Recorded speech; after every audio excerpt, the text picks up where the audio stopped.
Joining us from Washington, Republican Kate Obenshain and Democrat Kirsten Powers is also a Fox News analyst. So I've solved it, right, Powers? No, not even close, actually. This is a terrible idea, Bill.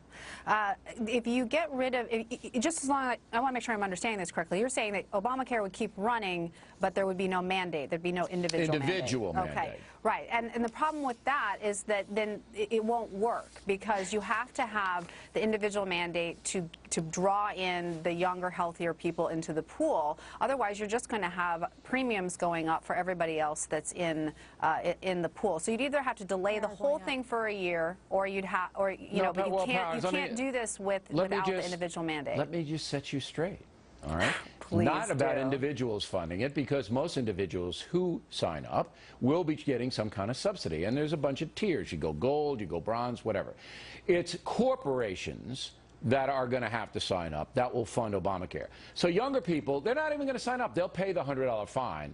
They won't even sign up. So if you're depending on the younger people to sign up, the healthy people, they ain't going to sign up anyway because it's just not worth their while to do so. They'd rather have no insurance, not pay anything but the $100 fine. So How many people work for corporate America corporations that's that don't give insurance, Bill? I mean, that's... What?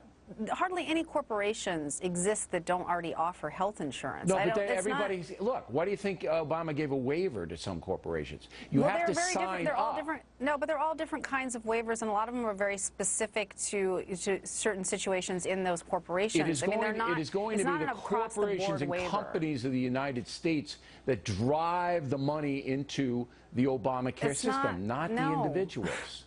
The people who are trying to sign up right now are logging onto the exchanges are individuals. Right. There was already a waiver for businesses. I mean, they already did that because the businesses were having a lot of trouble for small businesses. As we'll talk about later on in the program, there are many waivers, but most businesses have to buy into this, which is why they're cutting their hours down. Powers, surely you know this. That's small from businesses, full-time to Bill. part-time. That's not corporations. I mean, when we talk about corporations, I assume you're talking about like IBM. Are you telling me? Are you really telling me like Microsoft is getting rid of? You're talking about all the fast food chains. Surely you know that. All right, Kate, go ahead.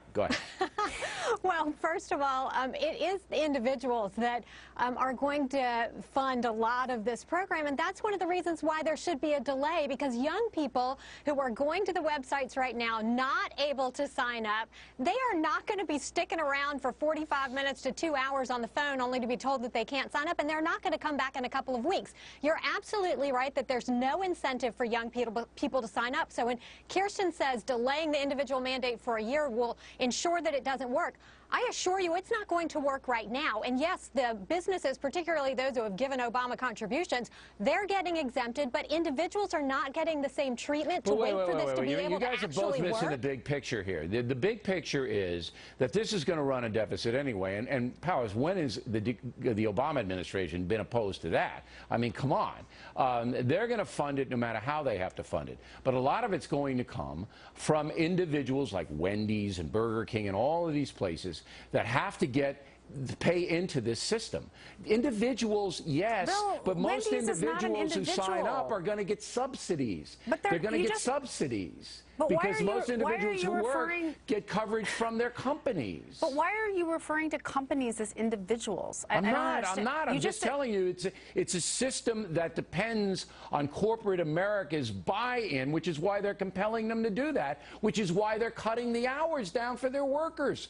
Because each worker that works full-time, they have to pay a percentage into it. I can't understand why you don't understand. That's been the big controversy. I can't understand what you don't understand about the basics. The whole purpose of the individual mandate is for individual people to have insurance. Who don't have a job, for people who don't have insurance. There's 30 million of them. Why are you talking about corporations? Because that's where the money's going to come from to subsidize those people who aren't working and don't have it. A lot of the money is going to come from having people in the pool who are buying insurance. This is how the insurance pools. I mean, this is why this is such a mess, because even you don't understand it. Lenny is not going to be subsidizing Squiggy, all right? It has to come through a funnel of corporations, because that's where most people have jobs. Kate, I'll give you the last word. Part of the problem with the individual mandate bill is not that everybody's getting subsidies. subsidies, but that individuals are watching their health care costs escalate. Obama said that individuals would see their health care costs go down by about $2,500 by the end of his first term. That's not happening, and not everybody is getting subsidies. A lot of people are either getting kicked off their insurance or they're watching their premiums rise significantly, and young people are going to be watching. Those are people with a certain income. No, they're not, Bill. They're those not aren't the poor wealthy. people. No, that's the key here. That is the problem, that Obama's promise was a lie, and that individuals, and I'm not talking about high-income individuals, but your average Americans are seeing their health care costs increase. You know I love you both, but after this segment, everyone has a headache, and this just points out. This just points out that what that comedian said in the lead-in to the Talking Points memo, nobody knows what the blank is going on here because it's so complicated, so convoluted, and so screwed up that they should have a year to get it unscrewed. The individual mandate is not complicated. It's An expensive. individual has to get insurance, and then they have to go onto the exchange and buy it. It's very simple. Okay. Very simple. All right.